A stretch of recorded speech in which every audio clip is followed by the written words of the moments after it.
Hello my dear students, बहुत बहुत स्वागत है सभी लोगों का नर्सिंग अड्डा 24/7 पे। तो जैसा कि आप जानते हैं कि नॉर्सेट का एग्जाम जो है उसकी डेट्स आ चुकी है। 11 अप्रैल का नॉर्सेट का प्री का एग्जाम्स है। तो बहुत सारे बच्चे ऐसे होंगे जो कि फ्रेशर होंगे, जो फर्स्ट टाइम नॉर्सेट का एग्जाम देने बैठेंगे, लेकिन उनको सारी चीजें नहीं पता नॉर्सेट के बारे में कि जॉब प्रोफाइल क्या है, सैलरी क्या रहती है, सिलेबस आपको कैसे करना है और स्ट्रेटेजी क्या रहनी चाहिए अगर आप बिगनर हो। तो इस वीडियो के अंदर हम ये सारी चीजें डिटेल में डिस्कस करेंगे कि क्या क्या चीजें जो है नॉर्सेट में होती है, नॉर्सेट होता क्या है, कितने एग्जाम्स होते हैं, कितने क्वेश्चंस आते हैं, कितने आवर्स का एग्जाम होता है। ये सारी चीजें जो है हम इस वीडियो में डिस्कस करने वाले हैं, तो एंड तक वीडियो में बने रहिएगा। तो चलिए सबसे पहले हम बात करते हैं कि नॉर्सेट है क्या। तो भाई नॉर्सेट का मतलब होता है nursing officer recruitment common eligibility test, जो कि कौन कंडक्ट करवाता है, एम्स जो है कंडक्ट करवाता है। उसके बाद क्लिनिकल वर्क होता है ये, ठीक है, शिफ्ट लगती है इसमें, मॉर्निंग इवनिंग नाइट शिफ्ट लगती है, किसी की जनरल शिफ्ट भी लग जाती है। तो ये जो नॉर्सेट का एग्जाम है, अगर आप ये देते हैं और अगर आप क्वालिफाई हो जाते हैं तो आप क्लिनिकल ड्यूटीज के लिए आप जो है जाएंगे, जहां पर आपको हॉस्पिटल में क्लिनिकल ड्यूटीज करनी होती है। अगर मैं बात करूं कि कौन है जो, मतलब कौन कौन बच्चे ये फॉर्म भर सकते हैं, कौन कौन स्टूडेंट्स है जो ये फॉर्म भर सकते हैं, तो भाई अगर तो आपने बीएससी या फिर पोस्ट बीएससी कर रखी है तो आप ये फॉर्म भर सकते हैं सबसे, और वो भी फ्रेशर। अगर आप फ्रेशर है, आपने बीएससी पोस्ट बीएससी कर रखी है और आप फ्रेशर है, तो आप फॉर्म भर सकते हैं, क्योंकि बीएससी एंड पोस्ट बीएससी वालों को कोई एक्सपीरियंस नहीं मांगा जाता है, आप फॉर्म भर सकते हैं। अभी फॉर्म निकले हुए हैं। लेकिन अगर आपने जीएनएम कर रखी है तो आपको 2 साल का एक्सपीरियंस चाहिए होता है, और ये एक्सपीरियंस क्लिनिकल एक्सपीरियंस होना चाहिए, और कम से कम भी मिनिमम 50 बेडेड हॉस्पिटल का एक्सपीरियंस जो है वो चाहिए होता है अगर आप ये फॉर्म भरना चाहते हैं। तो first of all BSc and post BSc fresher भी भर सकते हैं, बट अगर आप जीएनएम है तो आपके पास 2 साल का क्लिनिकल एक्सपीरियंस होना चाहिए, वो भी मिनिमम 50 बेडेड हॉस्पिटल का एक्सपीरियंस जो है वो आपके पास होना चाहिए, तभी आप इस फॉर्म को भरने के लिए एलिजिबल होंगे। अगर मैं एज लिमिट की बात करूं तो 18 से 30 ईयर्स वाले जो स्टूडेंट्स हैं वो फॉर्म भर सकते हैं यूआर कैटेगरी में। जनरली 18 से 30 साल तक आप फॉर्म भर सकते हैं। लेकिन आप किसी कैटेगरी में अगर आते हैं, अगर आप ओबीसी में आते हैं तो आपको 3 इयर्स का रिलैक्सेशन मिलता है। अगर आप एससी एसटी में आते हैं तो आपको 5 इयर्स का रिलैक्सेशन मिलता है, यानी कि ओबीसी वाले 33 इयर्स तक भी भर सकते हैं, एससी एसटी वाले 35 इयर्स तक भी फॉर्म फिल कर सकते हैं। ठीक है भाई। उसके बाद में जो नॉर्सेट का एग्जाम होता है, ऑनलाइन एग्जाम होता है, कंप्यूटर बेस्ड एग्जाम रहता है, और केवल इंग्लिश का एग्जाम होता है, मतलब इंग्लिश में आता है। इसमें और लैंग्वेज का ऑप्शन नहीं होता, जैसे बाकी एग्जाम में हिंदी का भी ऑप्शन होता है, इसमें नहीं होता है। जो नॉर्सेट का एग्जाम आता है वो सिर्फ इंग्लिश में ही आता है, और सीबीटी ऑनलाइन एग्जाम होता है भाई। ठीक है।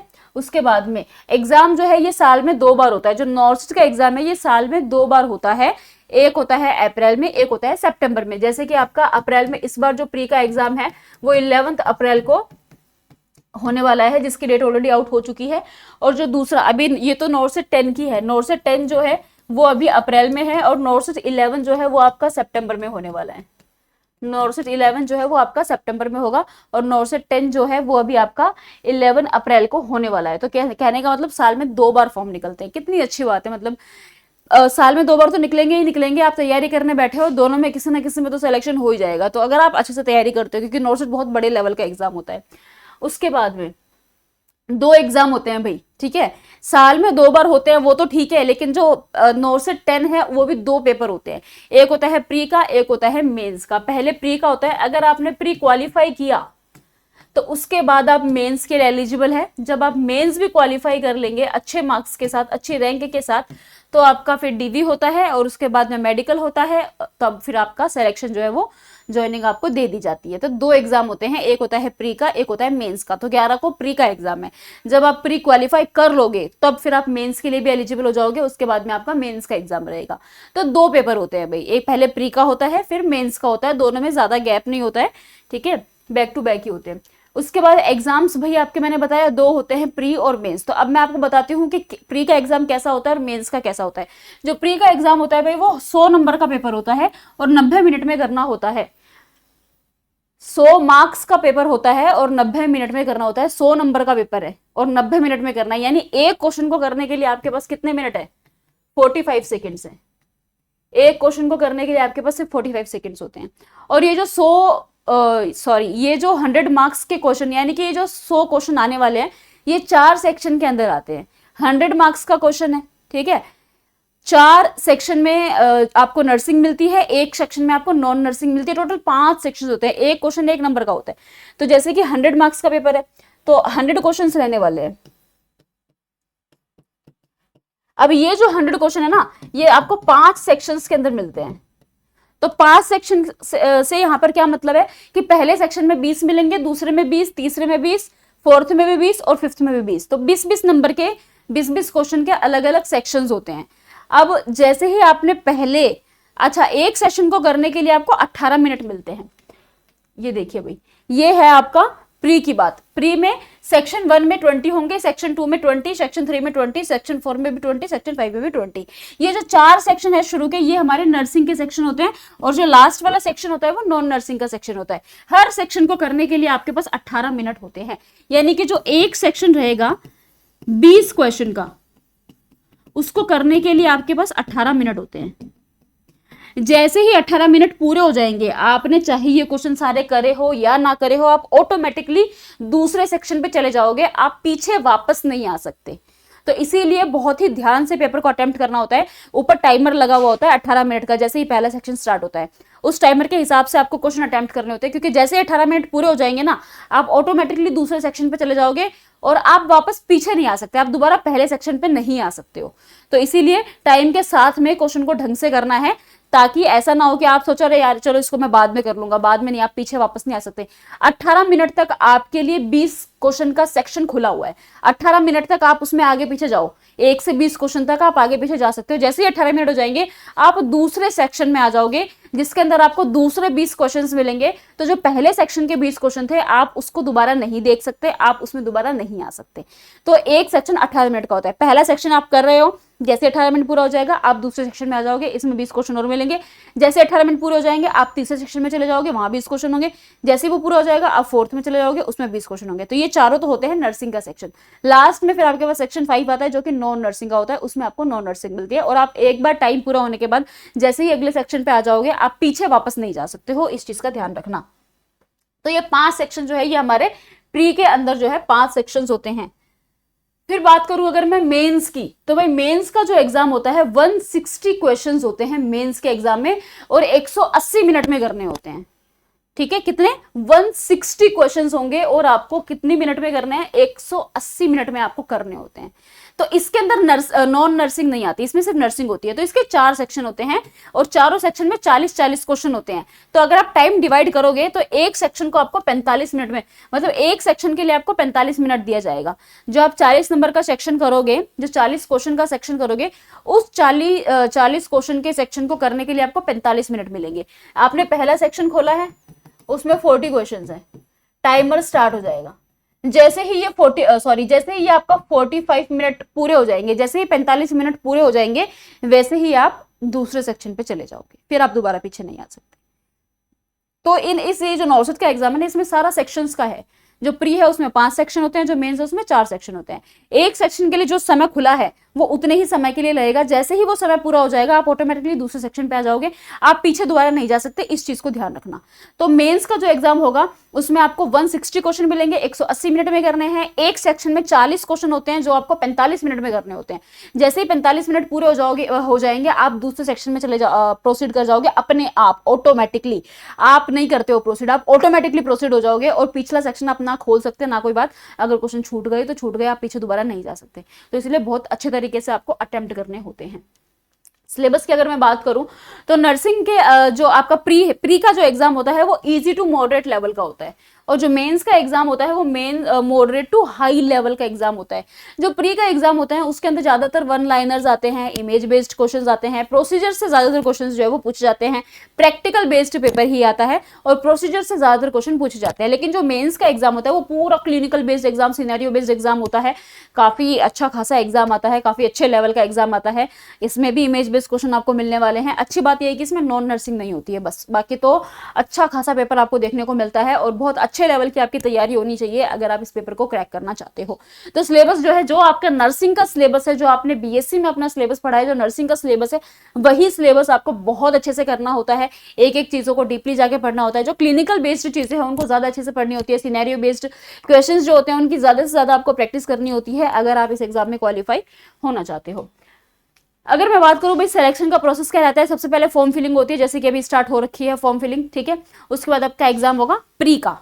पहले फॉर्म फिलिंग हो गई, फॉर्म फिल आपने कर दिया, फॉर्म फिल करने के बाद में आपके पास पोर्टल ओपन होगा कि भाई आपका फॉर्म जो है वो एक्सेप्ट हुआ कि रिजेक्ट हुआ, वो आप अपना पोर्टल ओपन करके देख लोगे भाई एक्सेप्ट हो गया। उसके बाद आपका एडमिट कार्ड आ जाएगा, एडमिट कार्ड आने के बाद आप एग्जाम देने जाओगे। आपने एग्जाम दिया पहले प्री का, प्री आपका क्वालिफाई हो जाएगा, फिर आप मेंस का एग्जाम दोगे, मेंस आपका क्वालिफाई हो जाएगा, फिर आप ही के पोर्टल पे इसलिए ईमेल आईडी और पासवर्ड हमेशा याद रखना, जो आपने एम्स के लिए बनाई है लॉगिन करने के लिए, वो हमेशा याद रखना, वो आगे तक काम आती है।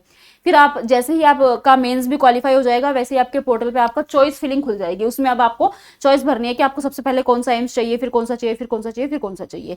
फिर कुछ दिन बाद आपका अपडेट आ जाएगा कि भाई आपको ये वाला एम्स मिला है। फिर आपका डॉक्यूमेंट वेरिफिकेशन पहले आपको ऑनलाइन अपलोड करने होते हैं, फिर आपका फिजिकल डॉक्यूमेंट वेरिफिकेशन होता है, फिर आपका मेडिकल होता है, और फिर आपको ज्वाइनिंग दे दी जाती है। तो ये पूरा एक प्रोसेस होता है सिलेक्शन का, कि इसके अंदर सिलेक्शन जो है वो कैसे होता है। बात करते हैं सैलरी की, तो भाई बेसिक पे आपका जो है ये बेसिक पे होता है। डीए मिलता है 23 से 24,000, टीए मिलता है 1800 से 2000, एचआरए मिलता है 4500 से 5000। अप्रोक्सीमेट बता रही हूँ, कोई भी कुछ भी फिक्स नहीं है, अप्रोक्सीमेट आपको मैं बता रही हूँ। नर्सिंग अलाउंस मिलता है 7 से 8,000, एनपीएस मिलता है 9 से 10,000, और ड्रेस अलाउंस भी मिलता है। ड्रेस अलाउंस के बाद में जो आपकी ग्रोस सैलरी बनती है वो बनती है 96,000 टू 99,000। फिर डिडक्शंस भी होते हैं, तो डिडक्शंस होने के बाद में लगभग 75 से 80,000 आपके अकाउंट में आ जाती है। सारी डिडक्शंस होने के बाद में लगभग 75 से 80,000 जो है वो आपके अकाउंट में आ जाती है। दिस इज काफी मच है ना, very this is very much for you. इस सैलरी, ये सैलरी को आप अपना मोटिवेशन बनाइए, इस सैलरी के लिए आपको मेहनत करनी है, because this is too much. वैसे तो आज के टाइम में इतनी सैलरी भी, मतलब महंगाई इतनी ज़्यादा हो गई है कि इतनी सैलरी भी हमें टू मच नहीं लगेगी, but this is too much, क्योंकि आपको एक जॉब सिक्योरिटी रहती है जब आप गवर्नमेंट जॉब में रहते हो, और इंक्रीमेंट लगते रहते हैं। सबसे अच्छी बात यह है कि इंक्रीमेंट्स लगते रहते हैं। तो ये हो गई भाई आपकी सैलरी। तो भाई पेपर कैसा होता है, एमसीक्यू वाला पेपर होता है, ठीक है। एक क्वेश्चन आता है जिसके 4 ऑप्शंस आते हैं, इस प्रकार का इसके अंदर जो है आपको एग्जाम देखने को मिलता है। उसके बाद में अगर हम बात करें स्ट्रेटेजी की, कि भैया अगर आप तैयारी करना चाहते हो तो आपको क्या स्ट्रेटेजी जो है वो फॉलो करनी चाहिए। भाई सीधी सी बात है, देखो कंसिस्टेंसी रखो। अगर आप तैयारी करना चाहते हो कंसिस्टेंसी रखो। नोटशीट जैसे एग्जाम की तैयारी करने के लिए आपको कम से कम 6 महीने तैयारी करनी पड़ेगी, तब आपका एग्जाम क्रैक होगा। 1-2 महीने पढ़ के क्रैक नहीं होगा, आपको कम से कम भी 6 महीने तैयारी करनी पड़ेगी अगर आप इस एग्जाम को क्रैक करना चाहते हो। तो सबसे पहले आप अपना टाइम टेबल बनाओ कि भाई मेरे को जो है सुबह 6 बजे उठना है, ठीक है। 6 बजे से 7 बजे तक तो भाई मुझे अपना फ्रेशन अप होना है और मुझे अपना ब्रेकफास्ट करना है, ठीक है। फिर मैं 7 बजे से 10 बजे तक मैंने एक सब्जेक्ट उठा लिया, जिसके अंदर आप पहले ही एक हफ्ते का पूरा जो है वो बना लो, चार्ट बना लो कि मुझे एक दिन में कितना पढ़ना है। तो एक हफ्ते में मेरा इतना हो जाएगा। टाइम से ज्यादा जरूरी होता है कि आप ये तैयारी कर लो कि भाई मुझे एक दिन में पढ़ना कितना है। कंटेंट तैयार करो कि भाई मुझे एक दिन में इतना कंटेंट तो पढ़ना ही पढ़ना है। तो 7 से 10 बजे तक आपने पहला सब्जेक्ट उठा लिया, फिर आपने 10 से 10:30 थोड़ा सा आपने रेस्ट कर लिया, अपने आप को रेस्ट दे दिया। 10:30 से 1 बजे तक आपने उठाया अपना सेकंड सब्जेक्ट, या सेकंड सब्जेक्ट नहीं भी उठाया तो इसमें आप कर लो क्वेश्चन प्रैक्टिस, क्योंकि question practice is equally very important. तो यहाँ पे आप अपने क्वेश्चन प्रैक्टिस कर लो। 1 से लेके 2 बजे तक आपने लंच कर लिया, ठीक है। या 1 मिनट, हाँ, ये क्वेश्चन प्रैक्टिस करने के लिए आप 2 आवर्स दे सकते हो। तो 10:30 से 12:30 तक आपने क्वेश्चन प्रैक्टिस कर ली इसी चीज की जो आपने पढ़ा था। फिर 12:30 से लेकर के 2 बजे तक आपने थोड़ा रेस्ट कर लिया, लंच भी कर लिया। फिर 2 बजे से लेकर के 5 बजे तक आपने उठा लिया सेकंड सब्जेक्ट। एक दिन में 2 सब्जेक्ट उठा लो, एक मॉर्निंग शिफ्ट के लिए, एक इवनिंग शिफ्ट के लिए, 2 सब्जेक्ट उठा लो। फिर 5 से लेकर के 5:30 तक आपने थोड़ा सा रेस्ट कर लिया। फिर 5:30 से 7:30 बजे तक आपने इसकी भी क्वेश्चन प्रैक्टिस कर ली। 7:30 से 9 बजे तक आपने रेस्ट किया, लंच किया, और 9 से आपने 11 बजे तक नॉन नर्सिंग कर ली। और रात को 1 घंटा जो भी पूरे दिन में पढ़ा उसका रिवीजन कर लिया। तो इस तरीके से अपना जो है एक टाइम टेबल बनाओ, और इस टाइम टेबल के हिसाब से अगर आप पढ़ते हो, कंसिस्टेंसी के साथ में पढ़ते हो, और एक कंटेंट आप पहले से डिवाइड करके रखो, भाई एक दिन में मेरे को इतना पढ़ना ही पढ़ना है। आवर्स से अच्छा होता है कि आप कंटेंट देखोगे भाई मुझे एक दिन में इतना करना ही करना है, वो आपके लिए सबसे बेस्ट रहता है। तो इस तरीके से तैयारी करोगे, 6 महीने लगकर तैयारी करोगे तो बिल्कुल सिलेक्शन होने के चांसेस होते हैं। अब देखो सिलेक्शन के लिए क्या क्या चीजें जरूरी होती है। सिलेक्शन के लिए सबसे पहले तो थ्योरी स्ट्रॉन्ग होना बहुत जरूरी है, उसी के साथ में फिर क्वेश्चन प्रैक्टिस बहुत ज़्यादा ज़रूरी होती है। प्रॉपर गाइडेंस होना बहुत ज़्यादा इंपॉर्टेंट है। अगर आप तैयारी करने बैठे हो, अननेसेसरी चीज़ों को पढ़ रहे हो, कोई चीज़ें पता ही नहीं है, तो कोई फायदा नहीं है तैयारी करने की। ये चीज़ें बहुत ज़रूरी होती है। तो अगर आप तैयारी करना चाहते हो और आपके पास कंटेंट अच्छा खासा प्रेजेंट है, तो आप तैयारी कर सकते हो, जैसे मैंने आपको बताया। लेकिन अगर आपके पास नहीं है, तो आप नर्सिंग अड्डा हमारे साथ जुड़ सकते हो। नर्सिंग अड्डा 24/7 के साथ में आप जुड़ सकते हो, जिसके अंदर हमने नॉर्सेट के लिए, नॉर्सेट 11 के लिए भी हमने अभी से बैच लॉन्च किया हुआ है। और सबसे अच्छी बात ये है कि भाई एज यू ऑल नो कि आज है वुमेन्स डे, और वुमेन्स डे के ऊपर नर्सिंग अड्डा आपके लिए बहुत ही अच्छा ऑफर लेकर आया है। आपको सभी बैचेस पर मिलने वाली है 4x वैलिडिटी, और साथ में आपको मिल रहा है 79% ऑफ। और यही अगर आप कूपन कोड लगा दो YT05, तो आपको एक्स्ट्रा 2% ऑफ मिल जाएगा, यानी कि टोटल आपको 81% ऑफ मिल रहा है। तो क्या करना है आपको, आपको जाना है भाई, सबसे पहले ये हमारे पास वुमेन डे स्पेशल ऑफर चल रहा है, 4x वैलिडिटी विद 78% ऑफ जो है आपको मिलने वाला है। आपको एनरोल करने के लिए गूगल पे जाके सर्च करना है अड्डा 24/7, सबसे ऊपर वाली वेबसाइट पे क्लिक करना है, ऑल कोर्सेज पर जाना है, इधर नीचे नर्सिंग पे जाना है, यहाँ पर आपको सारे बैचेस शो हो जाएंगे। ये है भाई आपका यहाँ नॉर्सेट का एग्जाम, अचीवर्स नॉर्सेट 11। नॉर्सेट 11 के लिए बैच जो है वो अभी से लॉन्च हो चुका है। ये नॉर्सेट 10 का बैच। अगर आप नॉर्सेट 10 की तैयारी कर रहे हो, तो भाई आपको जैसे पता है 11 अप्रैल का एग्जाम है, ठीक है, तो आप इसमें एनरोल कर सकते हो। इसमें आपको अब तक जितनी भी क्लासेस हुई है उसकी रिकॉर्डिंग्स मिल जाएंगी, और जो लाइव चल रही है वो आपको लाइव मिल जाएंगी, तो आप इसमें एनरोल कर सकते हो। और नॉर्सेट 11 के लिए आपके पास ये अचीवर्स बैच जो है ये अवेलेबल है, 2199 इसमें प्राइस है आपके लिए। लेकिन अगर आप इसमें बाय नाउ करके कूपन कोड लगा देते हो YT05, तो ये बैच आपको 2099 में मिल जाएगा। तो इस तरीके से आप इस बैच में एनरोल कर सकते हो। बट अगर ऐसा है कि आप और भी एग्जाम्स की तैयारी कर रहे हो, एक बैच नहीं ले सकते, तो आप नर्सिंग महापैक में एनरोल कर सकते हो। ऑल इन वन पैक है सभी एग्जाम के लिए, चाहे किसी भी एग्जाम की तैयारी करो, सिर्फ ये एक बैच ले सकते हो।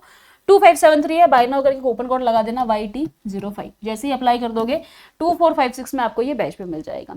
अगर आपको कोई भी क्वेरी है, तो जो स्क्रीन पे नंबर आ रहा है 9240231061, आप इस पे कॉल करके बात भी कर सकते हो। So happy women's day to all of you, thank you so much.